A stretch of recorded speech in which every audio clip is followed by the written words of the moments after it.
Hey graduates, how is everybody doing? So I'm gonna just give a summary of some of the main things that I picked up on from social media for today, at least for the past couple of days. And one of the things that I am seeing that is a common thread throughout all the videos that I've observed is this whole thing of throwing shade and where it can land you. Now, I'm sure by now you've all heard Jamaican Carlos's retraction. And I call it a retraction because that's exactly what it is. Now, I'm aware that many bloggers came out and connected Jamaican Carlos's video on the fact that most Jamaican charities start with God and then switch. They connected that video directly to 99. Now, the video that I did not connect it to 99, but it used 99's charity as an example that counteracted some of the things that Jamaican Carlos was stating. And it also highlighted where some of his arguments were flawed. Now, of course, I cannot control the comments and what people think and people's views and people's opinions. People have come out and they have blatantly said that this is exactly who he's talking about. And they made it clear that they have always seen him throwing this kind of shade in 99's direction. I don't know anything about that. I haven't got any evidence of that. I have not necessarily been watching Jamaican Carlos's platform. It's not a platform that has drawn me in terms of attention, but it did come up in my feed, and it was passed on to me by somebody else to go and take a listen. So that's the only reason why I commented on that. But I'm going to say this. Jamaican Carlos, his approach to the topic was very shady. And when you throw shade and you're not using specific information, you are going to get a backlash. And while he's come out in a mighty way to say, listen, why are you calling this woman's name? Why are you getting her involved? And so on and so forth. I think that what Jamaican Carlos fails to do is to take accountability for the way that he vaguely put across his message. Why bother to beat around the bush if you are saying that particular charities are scammers? That's quite a serious allegation. And if your allegations are unfounded, then really, as a person who is claiming to be a socio-political blogger, because that's what you are doing, you really should not have stated it in the first place. It's irresponsible. Anybody can interpret it in any way that they wish because you are throwing shade. And when you throw shade, it can catch anybody in terms of what people might interpret that live or that video to be about. You went out of your way to draw on certain what you'd call scenarios that really they have heard it before around this individual. Now, as a social media personality, you need to be aware of the things that are said on the media. What was interesting in his retraction was the fact that he came back and said that, well, if she gets caught in the fire, so be it. So really and truly, I am hearing the same thing of this kind of tongue-in-cheek message where, okay, I'm speaking about charities in general, but if it applies to her, so be it. In other words, who the cap fits, wear it. You understand? But I think he's failing to pick up on the fact that we're saying the cap doesn't fit. Okay.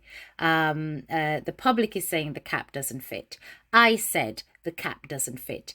And I'm not saying that he was necessarily pointing a finger at 99. I am saying that by saying all charities, particularly when he said unregistered charities, there should be a differentiation when it comes to his argument.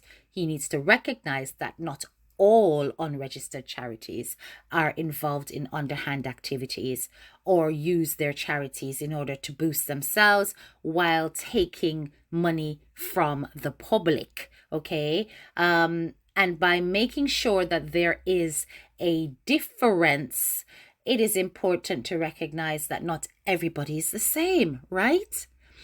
you can't be making such conclusions about people's works and not realizing that there are exceptions to your rule. Because then you give other people the impression that every single person that is involved in an unregistered charity is involved in scamming, is involved in something underhand, is not transparent. And that is not the case based on what we have observed thus far. Jamaican Carlos needs to know that, like any platform holder, when you go on and you present commentary, you have to be accountable for the commentary that you give. Perhaps it would have been better to put a disclaimer to say, actually, I am not referring to one particular charity, which I know goes against these accusations I'm making. That would have gone more in your favor, just to clarify. But unfortunately, you have made yet another statement to say, well, if she gets caught in the fire, so be it. So, you're not really helping yourself. So that retraction, that wheel and come again, really never ready. So me I got dash the one there to one side. You understand? All right. In addition to that, I'm going to say that when it comes to the statement, everybody is looking for views. Hello, that includes you, Jamaican Carlos. It really does include you. And for your platform, it definitely includes you. Okay. So, without further ado, let's dismiss that and move on. So, the biggest shade thrower of them all for the past couple of days is one particular individual who claims that the presence of other very successful businesses has resulted in her business being sidelined, criticized unfairly, and that her progress has been, I would say, tarnished as a result of the false impressions being painted by other social media personalities. A laughable point, but this is what she believes. Now, if you are going to develop a business marketing strategy, one of the worst things that you can do is to use negative marketing to draw in customers. And by doing that, in essence, all you are doing is trying to make your product look better by making somebody else's product look worse than yours. If you have a good product, people, it will speak for itself.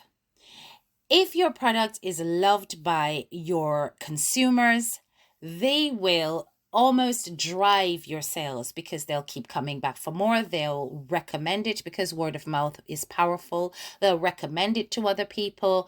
They will celebrate how great your products are publicly, and that will cause new markets to come your way, in addition to you advertising the actual fantastic things about what it is that you are making. You do not need to look at somebody else's things and go, oh, don't buy that because that's rubbish, or don't go there because you're wasting your money, and mine is better, because it means that you haven't got something powerful enough to actually stand on its own 2 feet and commands the attention that it deserves. If you have to highlight the negativities about somebody else's business, then that means you are trying to deceive your audience into looking too closely at the competitors. Now, it is a tactic, we know this, and it's not a tactic that is new. Negative marketing has been used by many corporations, big businesses. They've done it. And that's because they are being particularly aggressive with their marketing, and they are deliberately trying to irk the competitor. So it's not any different in terms of the intention, but they don't do that for long, and often they get a lot of negative backlash from people about it. So it's not a style that polished organizations carry on using. They may have done it once in their history, twice in their history, and then they realize, you know what, this is beneath us. Let's just focus on what's great about what we make and carry on from there. Now, in case you don't believe me, I'm going to give you an example. For example, KFC in 2022 was considered to be trolling McDonald's when they basically crossed some boundaries by cheekily parking a huge van outside Golden Arches restaurant, the KFC restaurant, to advertise its very own fried chicken. To make matters worse, the van had the famous I'm loving it slogan underneath a KFC bucket of fried chicken. So that was definitely done to give a strong reaction from McDonald's. It was very controversial. And, let's just say it had its desired effect. So while we might be looking at it and saying, oh my gosh, this individual is just pure bad mind, blah, blah, blah, I want you guys to just understand it is not a unfamiliar strategy to use competitive and negative marketing in order to knock out your competitor. It has been done for ages and, by bigger companies. So don't feel no way about that, right? But let's look at the full scenario in terms of recognizing that this individual seems to be incapable of boosting those sales unless they do this kind of strategy. They wouldn't be doing it if it wasn't causing some kind of ripple effect. Now, the ripple effects could be twofold. It could be that, okay, sales have gone up because people are seeing the comparison and they're making a choice based on the visuals that I position strategically to get the audience that I want to get. Or it could be, oh, it's working because it is upsetting the crowd that supports the competitor. Therefore, it's a win-win for that individual. But I'm trying to make you look at it from a different perspective.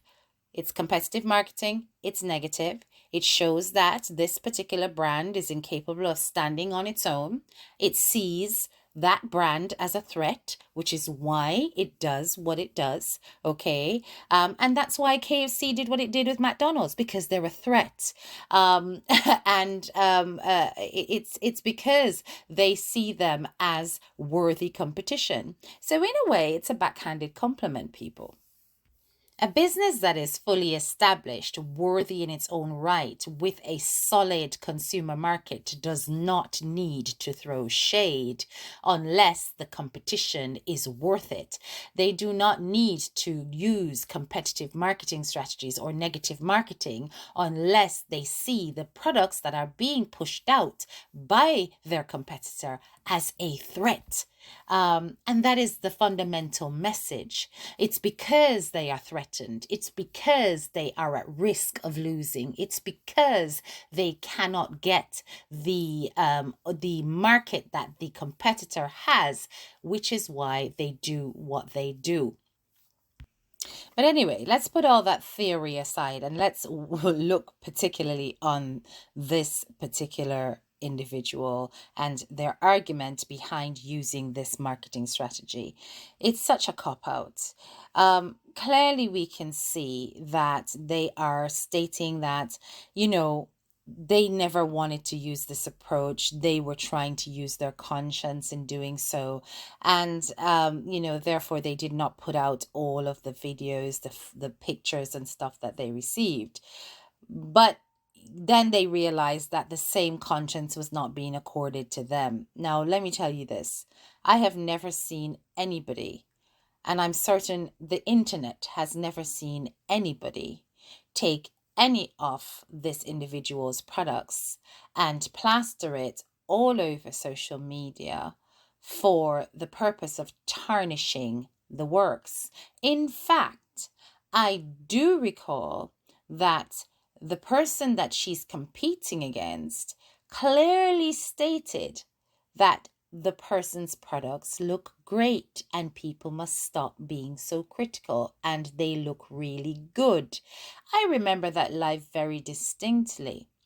But of course, this fact is always going to be swept under the rug because it does not serve the agenda of an unnecessary tear down of a business that's far more successful than theirs.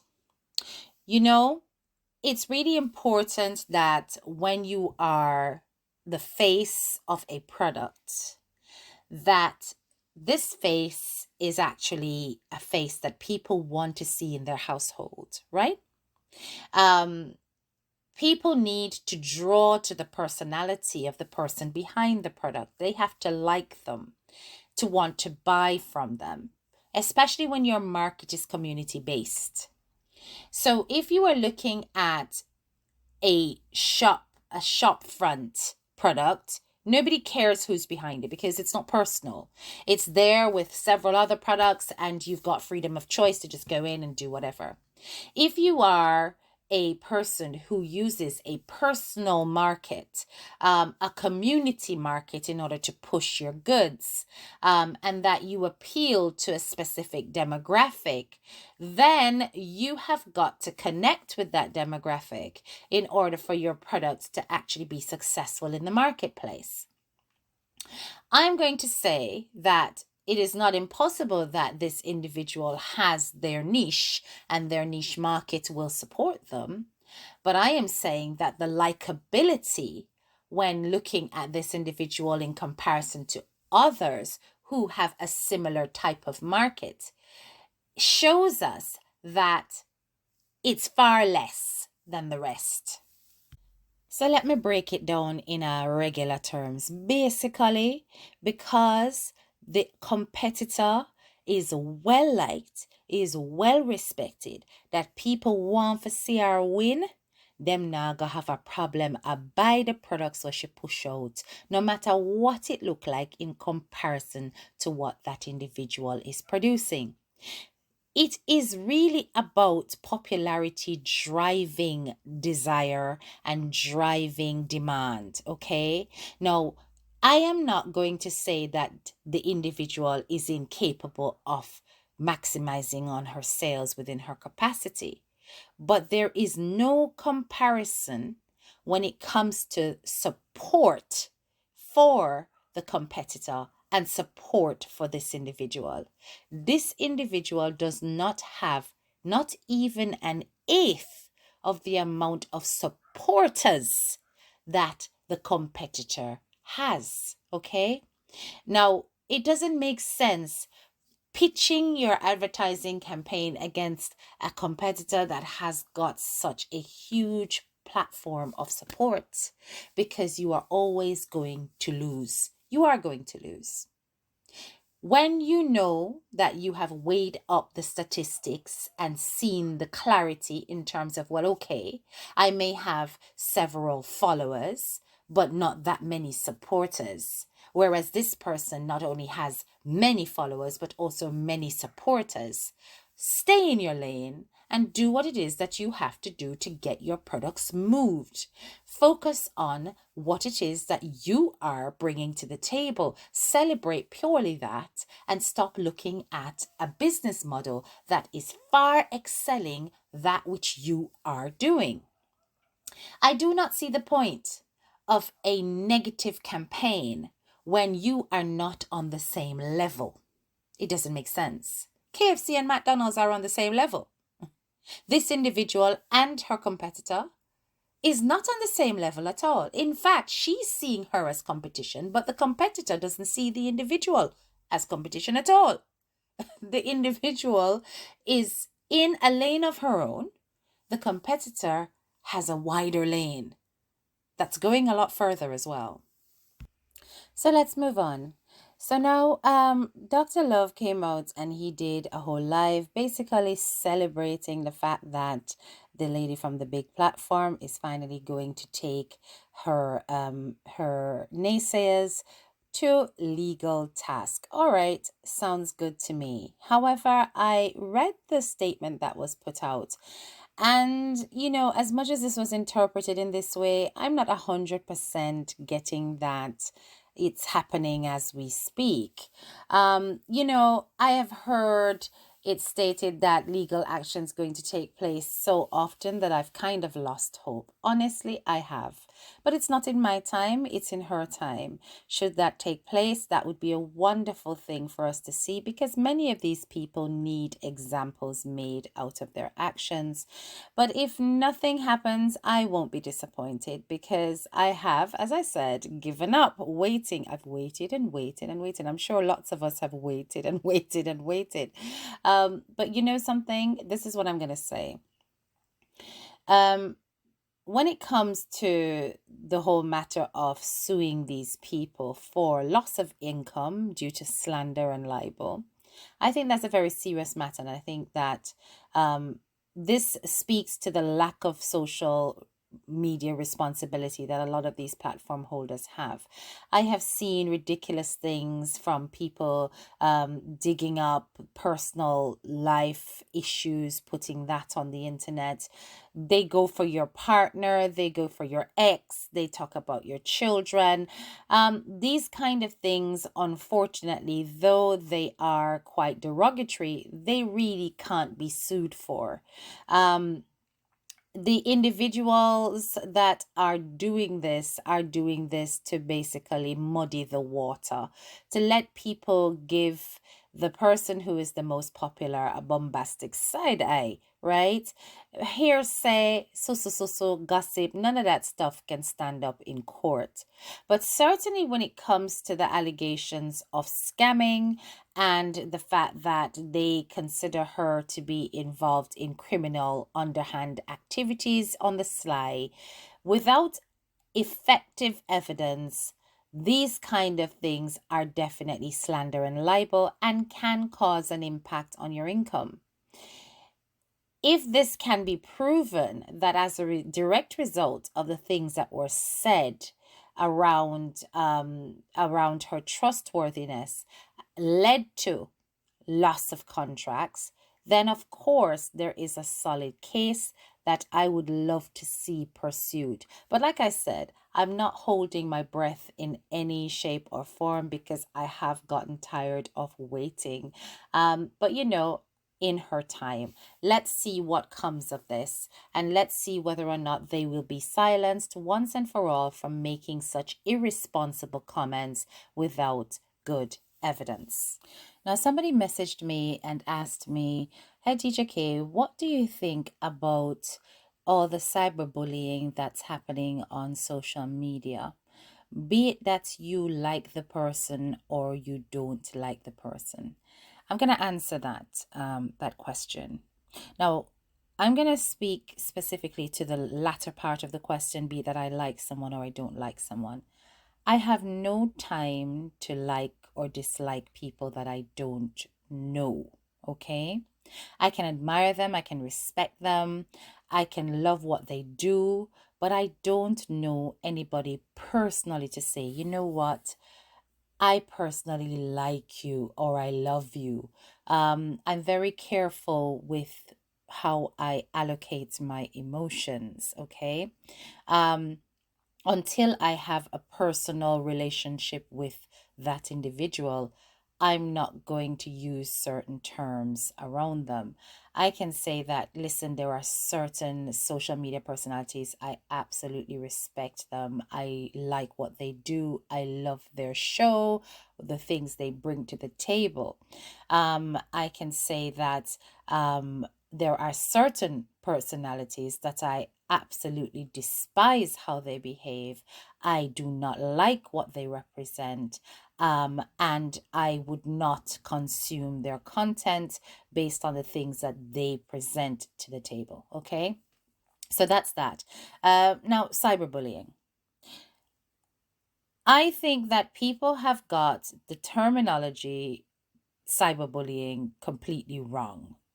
Now, let me break down what the general definition is of cyberbullying. Cyberbullying is bullying with the use of digital technologies, right?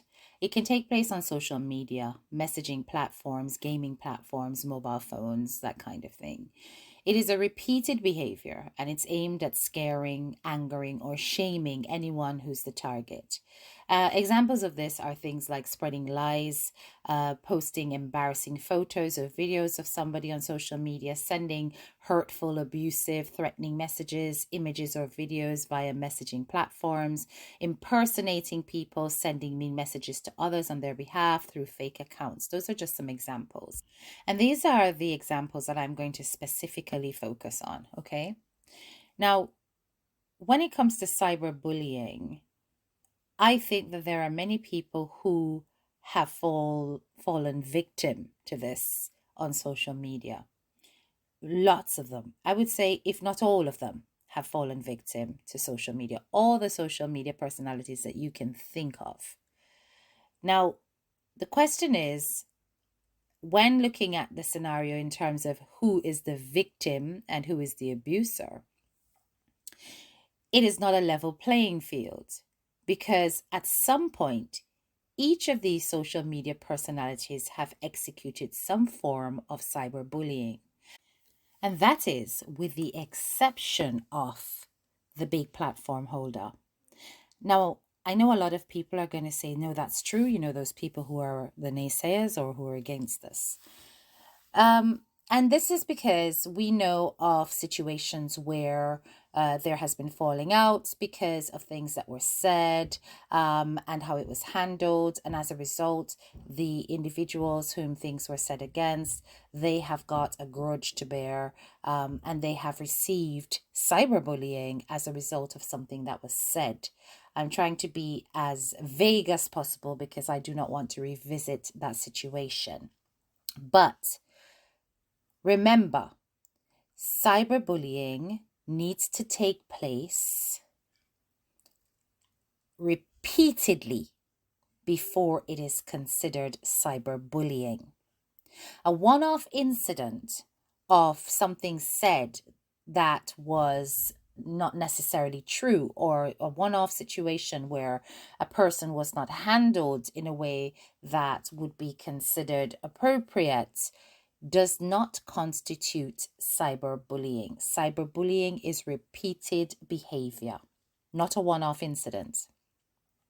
So that is why I have excluded the big platform holder, regardless of what people's opinions may be about situations that took place that could have been handled differently.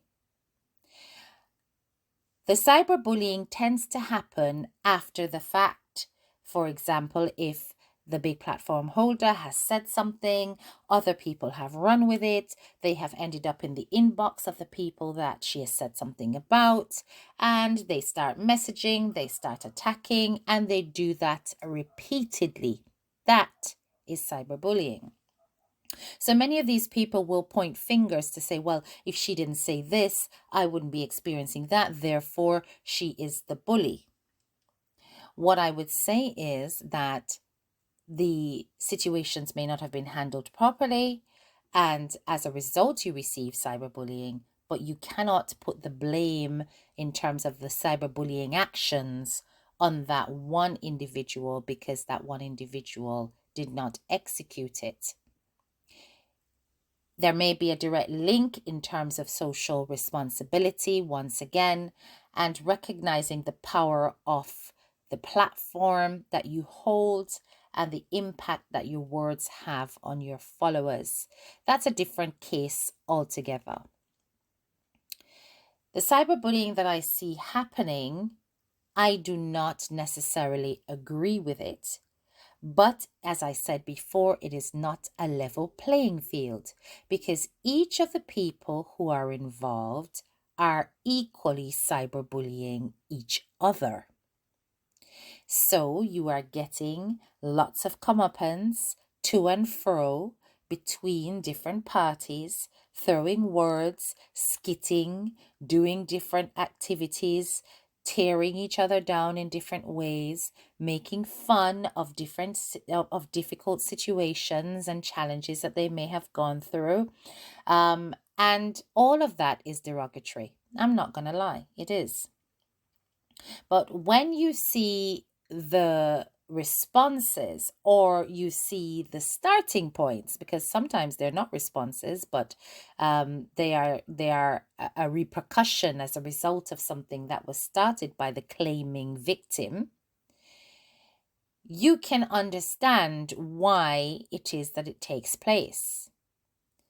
It is not justifiable either way, but it is understandable.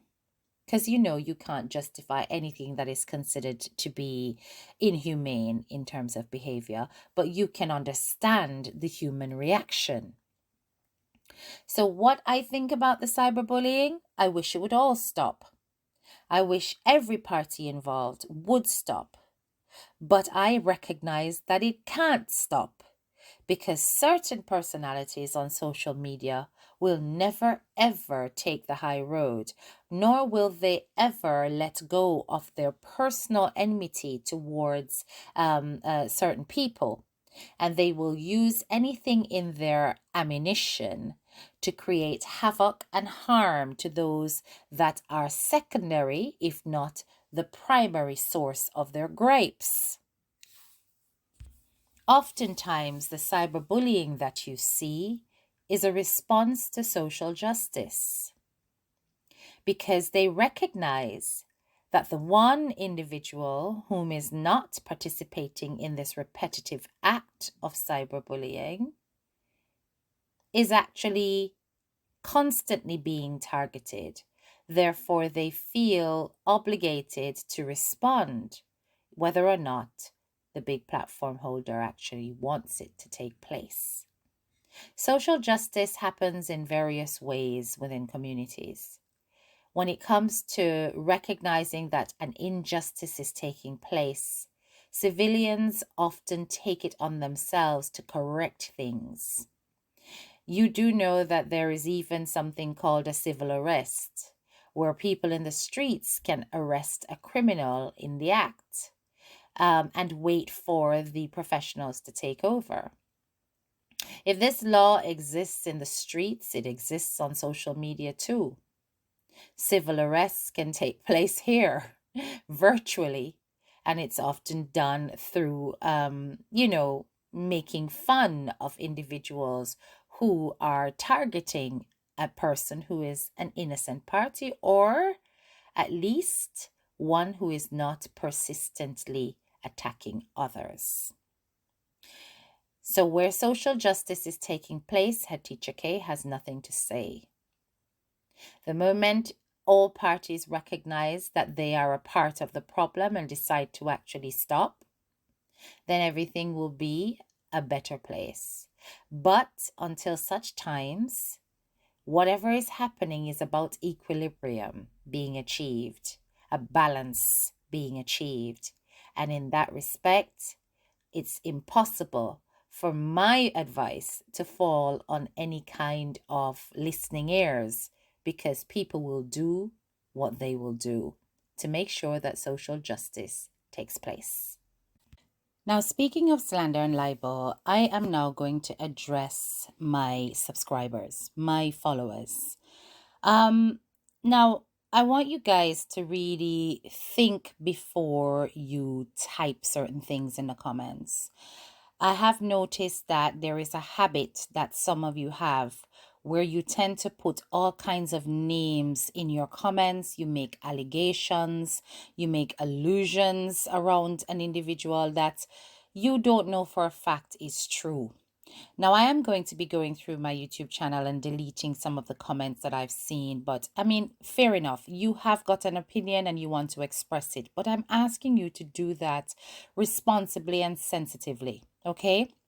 If you notice, I never call 99 out of her full name in any of my videos. There is a very good reason for that. Not because, I am not directly speaking to somebody that is hugely admired by a lot of the followers and subscribers on my page, but because it is about sensitivity with regards to a name. A legal name carries a permanent, what you would call, track or trace towards an individual. Okay, if you plaster somebody's name on social media, that tattoo remains permanently. And if somebody was to go Googling, digging things up, you know, and did a search or whatever, they would find that trace directly to that person. And some of the things that are being said are not necessarily helpful for this individual's progress. And because we're not here to tear down anybody, it's really important that we think before we type. Okay, I have seen certain allegations made, particularly under my Jamaican Carlos video, and I was like, really, guys, just be careful. Now, I have liked some of them, but if you notice, there are some I have deliberately ignored because it means you're doing too much, saying too much. You know, people are free to say, oh, that the person didn't have no sense, or that the person I mean I agree with. But when you start to build scenarios that you don't have any evidence of, scenarios around the person's names, and you're thinking that it might be this and it might be that, that's not something to put out into the atmosphere if you do not know it as a fact, right? Because you have the ability to get screenshotted, other people run with it, twist it, and by the time you look, it's Chinese whispers, right? I'm asking my subscribers and followers to recognize that this platform is different in terms of we do not wish to malign somebody permanently, right? We avoid calling names as a number one rule. And that means also in the commentary when you have come on the dead after I've come live, or you have made a comment after I've premiered a video. I'm asking you to think carefully before you type. Avoid using people's names. If you're going to refer to somebody, I know you're using initials and you're thinking, okay, well, initials are okay. But we all know that everybody knows who these initials stand for. You're using a nickname that is still popular.